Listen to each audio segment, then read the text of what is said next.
Pessoal, a gente vai falar agora sobre a sucessão testamentária. E a gente vai lembrar, antes de começar a nossa conversa, que no ordenamento jurídico brasileiro atual, a sucessão pode se dar por duas formas.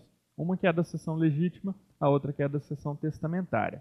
A gente já sabe que a sucessão legítima é aquela que ocorre de acordo com o que a própria lei estabelece. É a própria lei que vai atribuir direito sucessório a certas pessoas, é a própria lei que vai indicar uma ordem de preferência entre essas pessoas titulares de direito sucessório. Enfim, é a própria lei que vai disciplinar, em termos gerais, a sucessão. Mas essa não é a única forma por meio da qual pode ocorrer a sucessão no direito brasileiro contemporâneo. A outra forma que é admitida é a da sucessão testamentária, e é sobre ela que a gente vai falar nessa segunda parte da nossa aula de sucessões. Primeiramente, a gente vai fazer um pequeno resgate histórico para que vocês possam se situar com relação à importância do tema da sucessão testamentária dentro do direito das sucessões, né? E para isso é preciso que a gente remonte um pouco no tempo, até um tempo bastante remoto, em que começou a se formar a nossa cultura greco-romana de hoje, né? E aí a gente vai lembrar daquele tempo em que prevalecia a chamada religião doméstica, em que se realizava o culto do Deus Lar, em que os antepassados deviam ser cultuados, e acreditava-se que era por meio desse culto realizado aos antepassados nesse plano, que os antepassados no outro plano para o qual passavam depois da sua morte, teriam então uma existência tranquila, né? Havia essa vinculação, a morte representava a mudança de plano, desse para um outro plano, e o culto que se realizasse no plano de cá, no nosso plano na Terra, repercutiria na existência dos entes no plano para o qual eles passaram, né?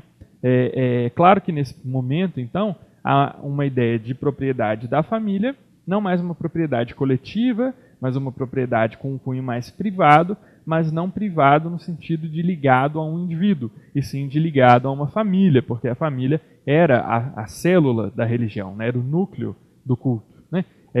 E também se tornou natural, é claro, a ideia de que os bens da família deveriam ser administrados sempre por um membro da família. Então a ideia do parentesco acaba sendo determinante, ela surge como natural para a atribuição de direitos sucessórios. Tudo a gente já sabe, faz parte do tema da sucessão legítima que a gente já explorou devidamente.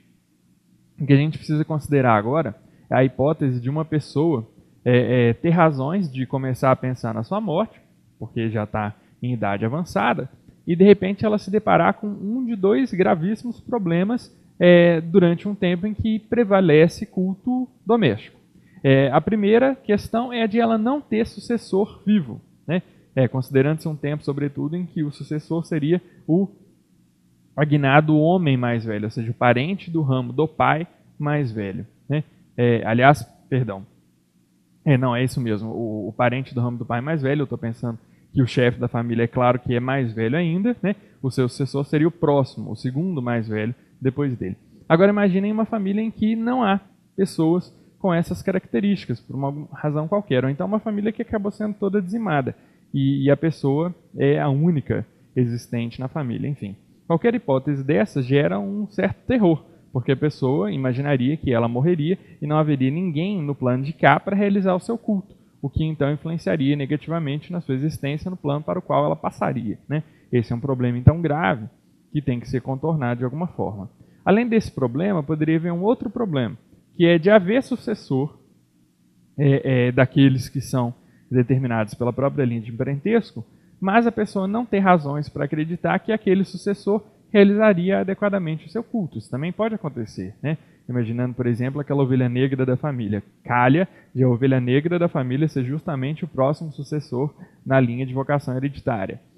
Imaginar-se que toda a existência dos membros da família no plano para o qual passariam depois da morte ficaria dependente do culto realizado por aquela pessoa em que não se confiava, certamente que era alguma coisa bastante complicada e que gerava toda sorte de medo, né? Então, considerando esses dois possíveis problemas que seriam enfrentados na hipótese da morte, é que então surgiu a ideia de sucessão testamentária. Ou seja, tanto eu posso ser sucedido por aquele que é o meu sucessor, digamos assim, natural, em razão do vínculo de parentesco, quanto nada impede, é claro que essa é uma ideia que tem que ser construída no tempo, mas começa a se admitir a possibilidade de eu ser sucedido por aquele que eu próprio escolhi. esse que eu próprio escolhi poderia realizar o meu culto e a minha existência no outro plano seria válida, digamos assim, ainda que aquele que realiza o culto não fosse meu parente, ou não fosse meu parente mais próximo na linha de vocação hereditária. É uma ideia que nasce daí, de eu poder escolher alguém para me suceder, ou porque eu não tenho sucessor, ou porque eu não confio no sucessor que é apontado pela linha de parentesco, e é uma ideia então que se vai desenvolvendo, né? A gente poderia fazer um grande avanço no tempo, chegar até a época do imperador Justiniano, que é sempre uma época de muita referência para o direito brasileiro, que se valeu muito dos textos compilados no Corpus Iuris Civilis, né? E chegando ao tempo do imperador Justiniano, a gente vai encontrar a convivência de sucessão testamentária com sucessão legítima, ou seja, a lei determinava certos herdeiros necessários, que eram chamados de heredes sui, né, da pessoa, e além disso ela admitia a possibilidade de sucessão testamentária. O que não se admitia no tempo do imperador Justiniano era a concorrência das duas sucessões. Ambas existiam, coexistiam, mas não podia haver concorrência de sucessão legítima com sucessão testamentária. Em que sentido? Ou você opta por deserdar os seus herdeiros necessários e escolher um herdeiro por meio da sucessão testamentária, ou você mantém a sucessão dos herdeiros testamentários, que vai se processar pela sucessão legítima, sendo então vedado o testamento, ou sendo considerado inválido o testamento. Então não era possível que as duas concorressem. Ou a sucessão vai ser legítima, ou a sucessão vai ser testamentária. Se eu quiser optar pela sucessão testamentária, é preciso que eu deserde, que eu afaste da minha sucessão os herdeiros necessários que tinham sido apontados na sucessão legítima. Avançando mais na nossa história, chegando até os primórdios do direito civil brasileiro, considerando como marco a Declaração da Independência, a gente vai verificar que o direito vigente, sobretudo disposto nas ordenações filipinas, aceitava tanto a sucessão testamentária quanto a sucessão legítima, né? E essas duas ideias vão ser então trabalhadas ao longo do século XIX e depois vão chegar até o grau de maturidade que a gente vai encontrar na disciplina da sucessão no Código de 16. Né? E o que a gente vai perceber? Que ao longo do século XIX, sobretudo, duas questões foram discutidas. A primeira dessas questões se referia justamente à possibilidade da concorrência da sucessão legítima com a sucessão testamentária, muito baseado nos textos da época do imperador Justiniano. A ideia que, enfim, vinga, né, a ideia que vence e que aparece no Código de 16, é no sentido de que não havia óbice à concorrência. A pessoa podia regular, a sucessão da pessoa podia se dar ao mesmo tempo de forma legítima e de forma testamentária. O mecanismo, é claro, que vai ser necessário para isso, a gente vai ver em tempo, daqui a pouco.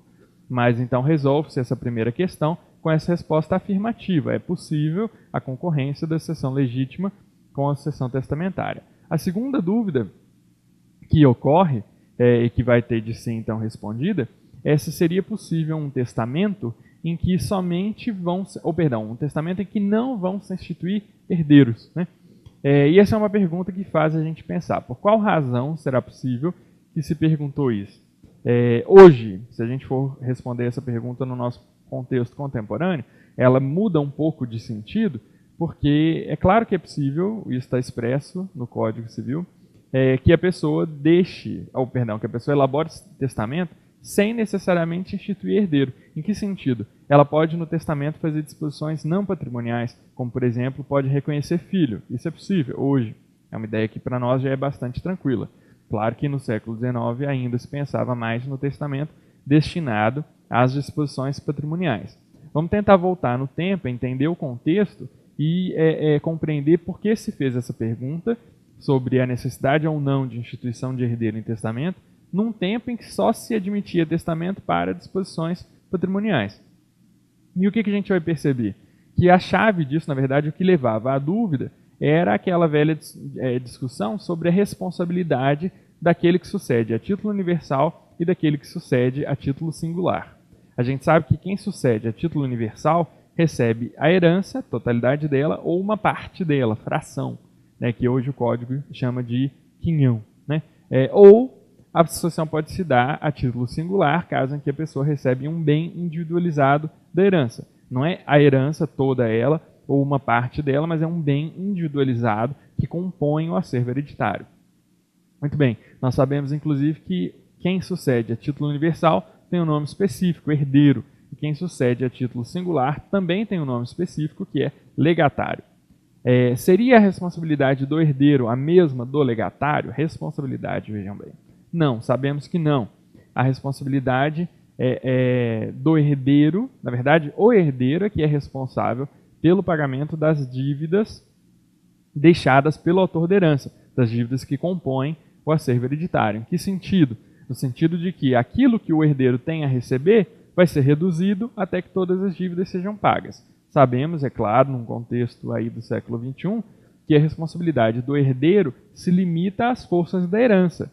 Se a herança não for suficiente para saldar as dívidas deixadas pelo autor da herança, não haverá responsabilização do patrimônio particular do herdeiro. Esse está fora, porque hoje a responsabilidade, tranquilamente, é só intra vires hereditatis, na expressão em latim que é consagrada, e não ultra vires hereditatis, ou seja, ela é só para dentro das forças da herança, não para fora.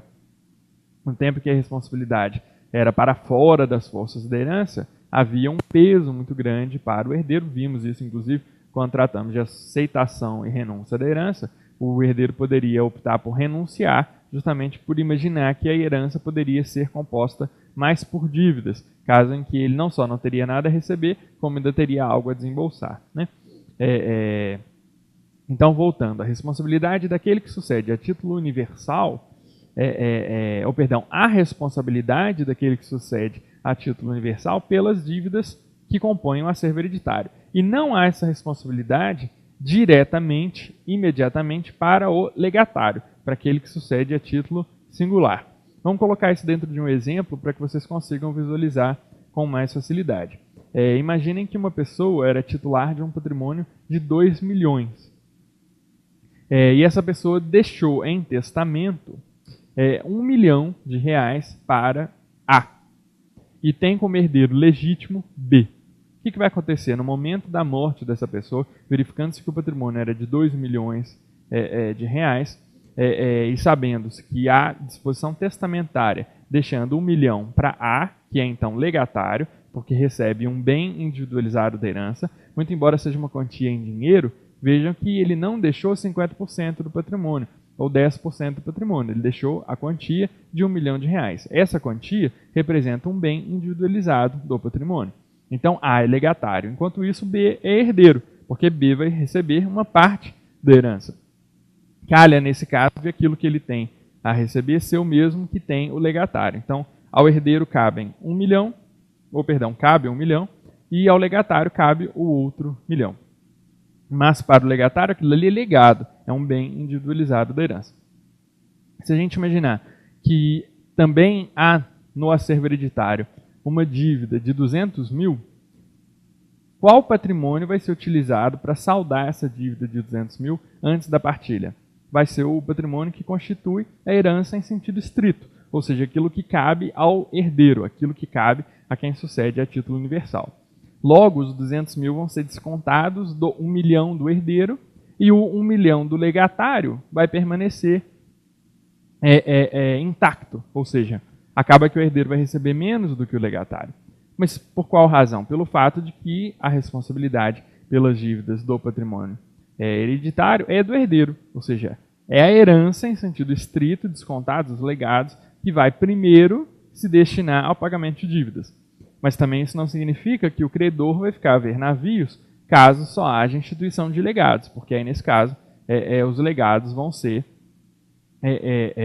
como é que se diz? O objeto do legado vai ser utilizado para pagar a dívida. Então, se a gente retoma o nosso exemplo em que alguém morreu, deixando um legado de 1 milhão para A e deixando o restante do seu patrimônio para o B, e calha desse restante também ser de 1 milhão, porque o patrimônio total ao tempo da abertura da sessão era de 2 milhões. Se a gente imagina que a dívida era de 200 mil, esses 200 mil vão sair da herança em sentido estrito, ou seja, daquilo que era destinado ao B, que era o herdeiro, aquele que sucede a título universal. Mas se a gente imaginar que no lugar de 1 milhão a dívida era de 200 mil, a dívida era de 1 milhão e 200 mil, a herança em sentido estrito é composta por 1 milhão. A dívida é de 1 milhão e 200 mil, ou seja, faltam 200 mil para saldar a dívida. De onde virão esses 200 mil? do legado. O legado, nesse caso, vai desaparecer, a pessoa perde o direito que ela tinha a receber aquilo, em razão de a herança ter dívidas que são superiores às suas forças, considerando a herança em sentido estrito, né? O legado, então, nesse caso, sendo de dinheiro, não teria nenhuma dificuldade, dali sairiam 200 mil, que seriam utilizados, então, para saldar a dívida de 1.200.000, e os outros 800 mil, isso aqui é interessante, os outros 800 mil não seriam destinados ao legatário, porque o legatário tinha direito de receber bem individualizado da herança, que era uma quantia em dinheiro. Se ele não pode receber aquela quantia, a gente fala em caducidade do legado. O legado desapareceu, deixa de existir. Aquilo então vai para o monte, passa a ser considerado herança e acaba que quem vai receber vai ser o herdeiro. O legatário perdeu o seu direito pelo fato de que houve a necessidade de se utilizar o legado, ou pelo menos parte dele, para saldar a dívida. Mas, enfim, essas tecnicalidades não são necessárias. Quer dizer, vocês não precisam, no estudo de vocês, ficar tão presos a essas questões muito técnicas, não. Né? É importante que tenham uma visão disso, mas, no caso concreto, a gente pega a lei, a gente senta, a gente estuda e vê tudo o que acontece. Né? Mas é importante ter pelo menos uma visão assim, genérica e inicial, no sentido de que o herdeiro é que é o responsável, em primeiro lugar, pelo pagamento das dívidas da herança, não o legatário. O legatário poderá perder o seu legado se aquilo que cabe aos herdeiros não for suficiente. Né?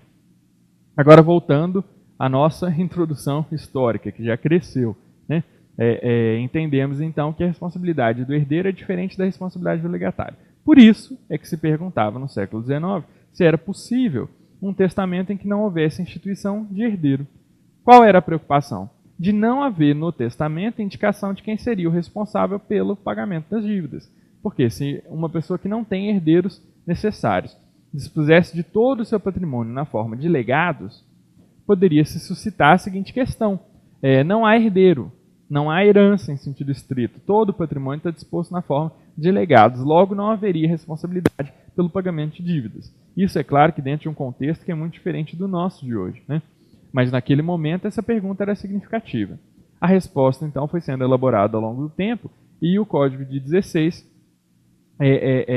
chegou a essa resposta, no sentido de que era sim possível que o testamento não contemplasse a instituição de herdeiro, que o testamento dispusesse de todo o patrimônio na forma de legados. Por qual razão? Porque se pensaram mecanismos para evitar que os credores ficassem a ver navios, ou seja, ainda que só haja legados, vai haver responsabilidade dos legados pelo pagamento das dívidas, até o quanto for suficiente para que as dívidas sejam todas quitadas. Então, com essa resposta, pôde-se chegar à conclusão de que sim, é possível um testamento em que não haja instituição de herdeiro, em que só haja disposição na forma de legados.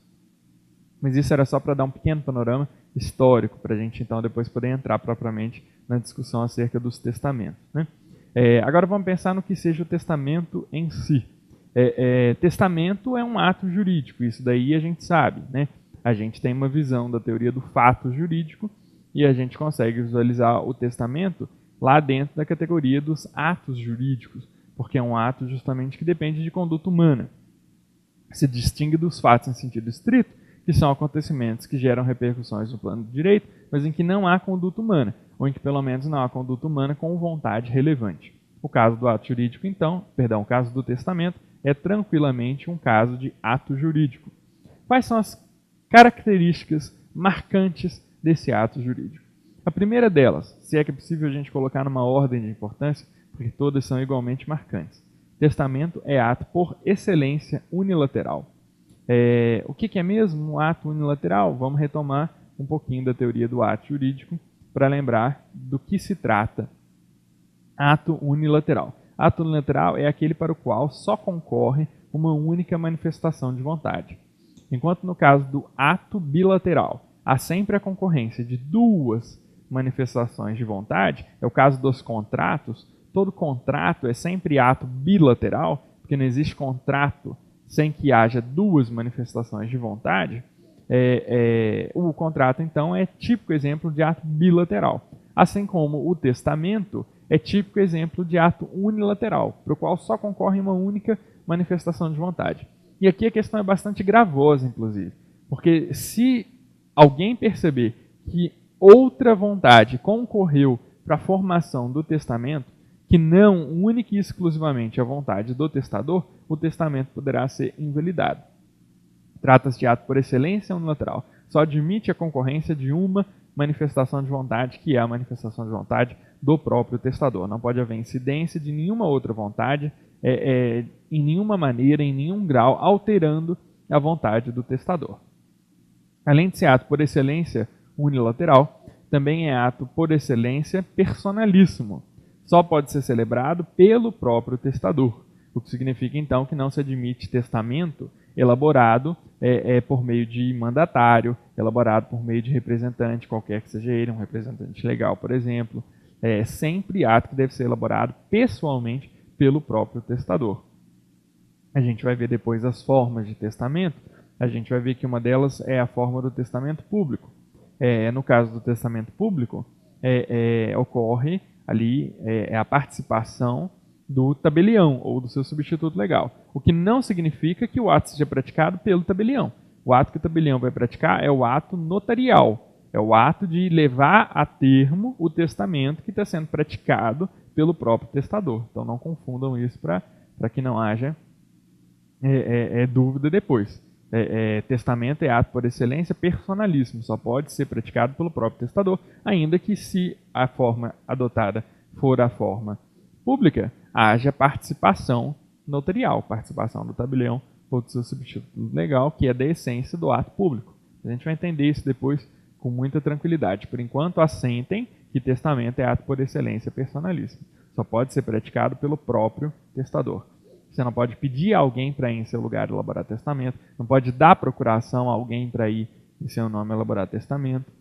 Tudo isso invalida o ato, né? Você não vai imaginar que uma criança pode praticar testamento representada pelos pais, claro que não, sempre porque é ato que depende da manifestação de vontade da pessoa. Por essa razão, é personalíssimo.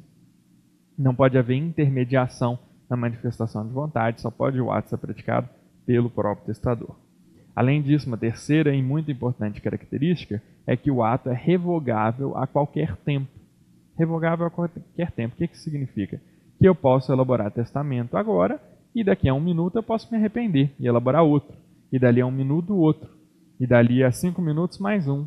10 minutos, mais um. Não há limite. Eu posso mudar de ideia quantas vezes eu quiser. Por quê? Porque o testamento é o ato por meio do qual eu vou dispor do meu patrimônio, isso num conceito estrito, em sentido bastante estrito, ato por meio do qual eu vou dispor do meu patrimônio para depois da minha morte. Num conceito mais amplo, hoje a gente contempla também a possibilidade de eu fazer certas disposições, claro que sempre para depois da minha morte do contrato, não se trataria de testamento, mas de caráter não patrimonial. Como, por exemplo, eu posso reconhecer um vínculo de união estável, eu posso reconhecer um vínculo de parentesco, um vínculo de filiação, por exemplo, no testamento.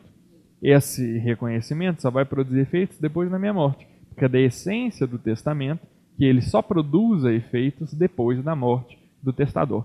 É um típico ato muito engraçado, porque ele existe, é claro que em vida do seu agente, a validade dele vai ser apurada levando em conta aquele momento em que ele foi produzido, mas a eficácia sempre é só posterior. A eficácia do testamento sempre depende da morte do testador. Em vida da própria pessoa, o seu testamento não produz efeitos, né? Então é um ato muito interessante do ponto de vista da teoria do ato jurídico, porque tem essa característica marcante de só produzir efeitos depois da morte da pessoa. Muito bem, por que ele é revogável a qualquer tempo? Porque nada impede que eu mude de vontade quantas vezes for o caso acerca das disposições que eu quero fazer para depois da minha morte. E ninguém pode dizer, olha, chega de mudar de ideia, já fez 50 testamentos, acabou, não pode mais. Isso não é possível. Eu posso mudar de ideia 50, 100, 200 vezes. Se eu quiser fazer testamento público, posso. O tabelião não pode dizer que não aguenta mais olhar para a minha cara de tantas vezes que eu fui lá elaborar testamento.